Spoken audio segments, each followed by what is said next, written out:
हाय बंधुरा शुभ सकाल केमन आछो सबाई आशा करছি সবাই খুব ভালো আছো সুস্থ আছো চলে এসেছি তোমাদের কাছে আরও একটা নতুন ব্লগ নিয়ে। তো চলো ব্লগটা শুরু করার আগে সবার প্রথমে তোমাদের ভিডিওটা ভালো লাগলে অবশ্যই একটা লাইক করবে। চলো ভিডিওটা শুরু করা যাক আর তোমরাও মনোযোগ সহকারে ভিডিওটা দেখতে থাকো। চলো শুরু করি।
তো দেখো মশারিটা আমার গোছানো হয়ে গেল।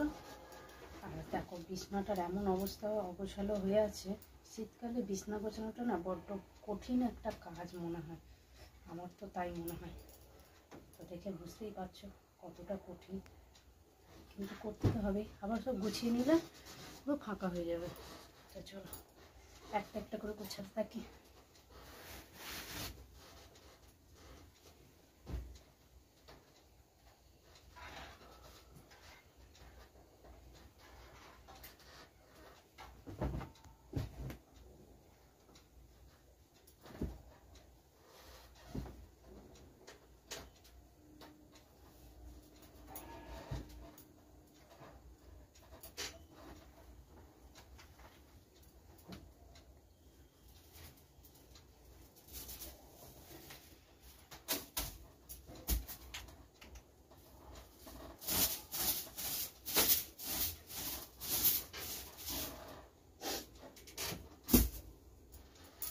আসলে এগুলো নামিয়ে নিয়ে বিছানাটা পুরো ঝেড়ে গোছালে আবার এগুলো তুলতে হবে। তার জন্য আমি একটুখানি করে ঝেড়ে নিয়ে আর তারপরে আস্তে আস্তে করে রেখে সাইড করে নিচ্ছি। চলো আগে কম্বলগুলো গুছিয়ে নিই।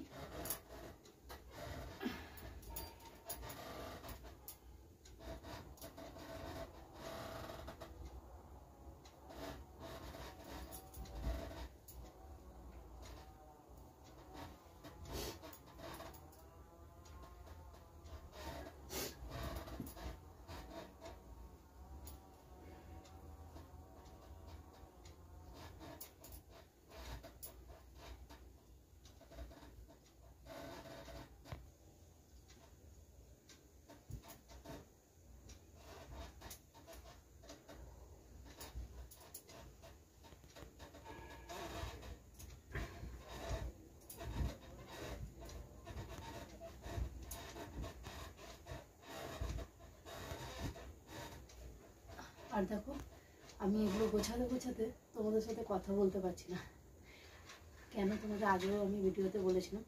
তো আমার খাটটা এমন আওয়াজ হয়, তো খাটের আওয়াজের ভয়েসটাও তোমাদের কাছে আসবে, তো একটা বিচ্ছিরি ভাব হয়ে যাবে আমার ভয়েসের সাথে। তো তার জন্য না আমি কাজ করতে করতে কথাটা খুব কমই বলার চেষ্টা করি। তো চলো এটা তো গোছানো হয়ে গেছে।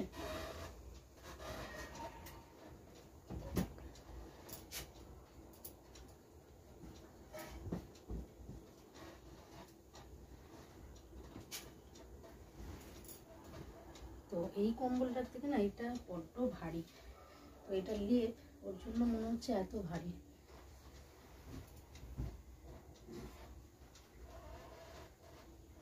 এই জিনিসটা গোছাতে আমার খুব বিরক্ত লাগে।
ভগবান, শীতকালে বিছনা গোছানো খুবই কষ্টের।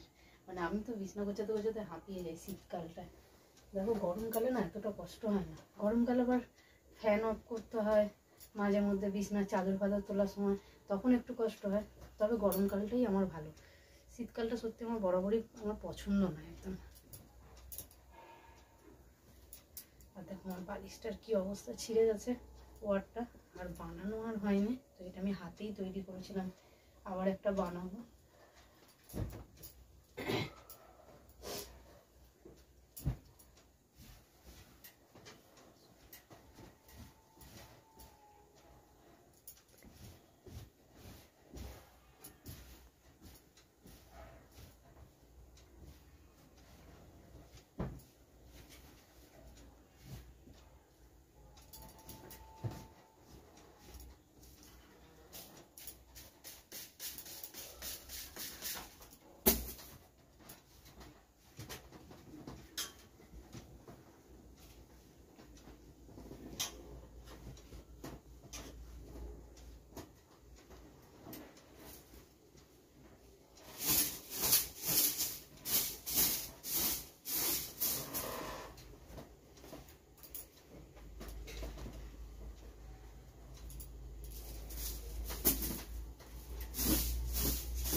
চলো বিছনাটা আমি গুছিয়ে বিছনাটা ঝেড়েও নিয়েছি। ভিডিওটা আজকের মতো এখানেই শেষ করলাম। কেমন লাগলো অবশ্যই জানাতে বলবো না। তোমাদের কমেন্টের আশায় আমি বসে আছি, তোমাদের সুন্দর সুন্দর কমেন্ট করবো বলে। তো চলো দেখা হচ্ছে তোমার সাথে নতুন আরও একটা ভিডিও নিয়ে। ততক্ষণের জন্য খুব ভালো থেকো, সুস্থ থেকো, টাটা।